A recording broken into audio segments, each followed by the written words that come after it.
Hello everybody! Today's show is a special one for us. It marks 1 year since What's Happening in Brazil inception. We would like to thank you for being with us all this time. We begin with the week's latest news. The number of enforcement officers at the Brazilian Environmental and Natural Resources Institute, known as Ibama, fell from more than 1,311 in 2010 to 694 in 2020, a reduction of 47%. This decrease became even more accentuated after January 2019 with the start of the Bolsonaro government. However, it had been facing gradual staffing cuts along the previous years as well. With a decline in number of enforcement officials came a rise in the number of wildfires. Between August 2019 and August 2020, the number of wildfires grew 34% when compared to the same period last year. Beyond the Amazon, other ecosystems in the country are also being impacted by these fires. They are leaving behind death and destruction in forests that shelter countless animal species.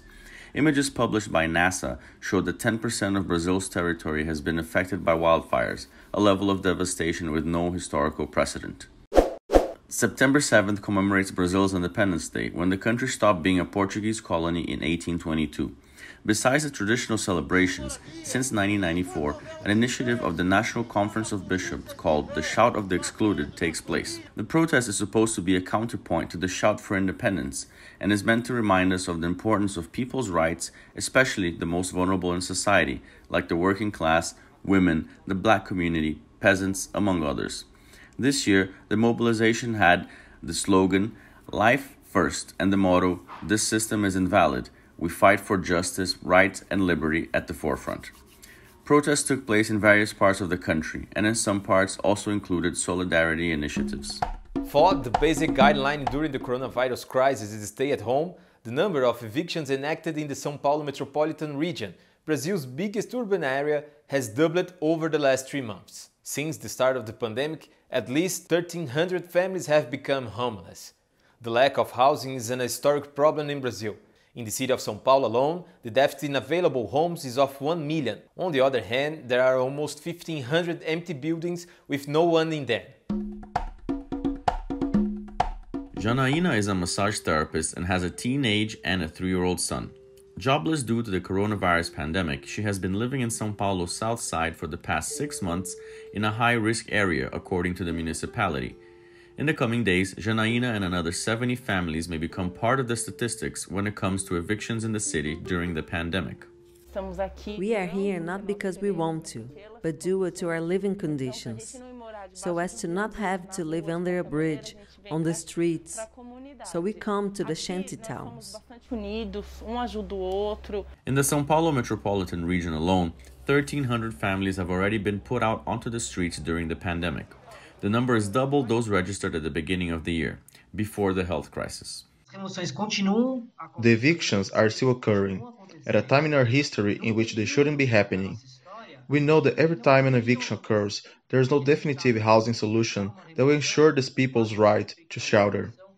Something that was already complicated, already a violation of rights, becomes even more complicated. Since the start of the pandemic, many national and international recommendations were set forth asking for evictions to be halted during this emergency.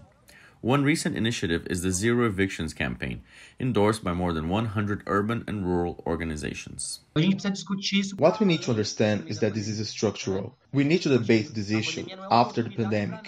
The pandemic is not an opportunity for anything. It's not a window to anything. On the contrary, people are in bad shape, but we are using this moment to try and bring these issues and debates forward. The municipality needs to provide affordable housing. Take these buildings that have been empty for so long and build homes for the people. In a native Cuicuro village in Mato Grosso state, even with 57 confirmed COVID-19 cases among the 400 members of the indigenous community, not a single death has occurred up till now. These good results stem from their internal self-management. The Cuicuro themselves improvised a field hospital and hired a medical team to provide primary care. All the while, in other communities in the region, cases of disease and fatalities are increasing. At a native Cuicuro village located in the northern Amazon, at least half of the 400 people that live on the grounds have been infected by COVID-19. Young people, adults, Chief Afukaka, and even a 90-year-old elder. However, all of them have survived. There were no deaths among the Kuikuru, thanks to how we organized. I had already spoken to all the Kuikuru villages. In villages belonging to different tribes, we've seen lots of deaths. According to official data, in the Xingu region of the Amazon, there were 12 fatalities and 295 confirmed cases in a population of approximately 7,000 natives. How the Kuikuru organized to combat COVID-19 is an exception and has not been repeated in any isolated people's villages in the region. There isn't enough staff to help the Kuikuru people, so we don't have to be dependent, so we don't have to wait, because if we waited, we came to the conclusion that there would be lots of deaths here. Today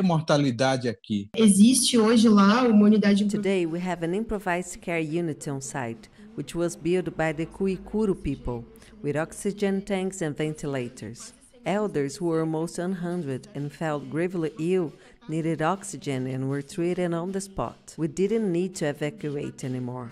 So far, the native there is the question of proximity to the land, which is something very strong, very important, very intense. The National Indigenous Organization of Brazil has been denouncing the lack of emergency planning to combat COVID in native villages. Measures to contain the spread of the disease only began being implemented by the federal government at the beginning of July because of a Supreme Court order. And so, with the arrival of the coronavirus, we noticed that the state was not prepared. It had no infrastructure in relation to indigenous health policies. What we saw as a result of this was a large rate of infection in what would, theoretically, be isolated territories, which would be hard for the coronavirus to get to. We thought it would be harder. The numbers show that 779 indigenous persons have died up till now, and 156 different tribes were affected by the disease in Brazil. Now it's time for Brazilianism.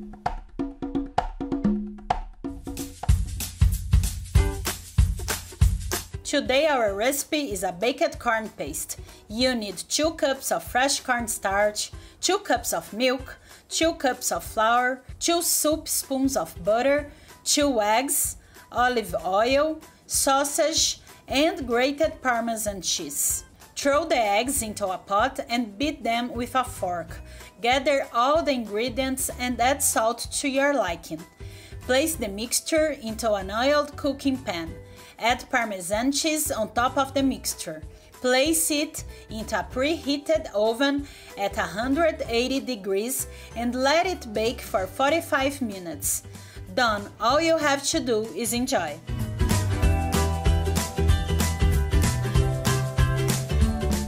If you enjoyed the video, hit the like button, subscribe to the channel to get notifications and share with your friends.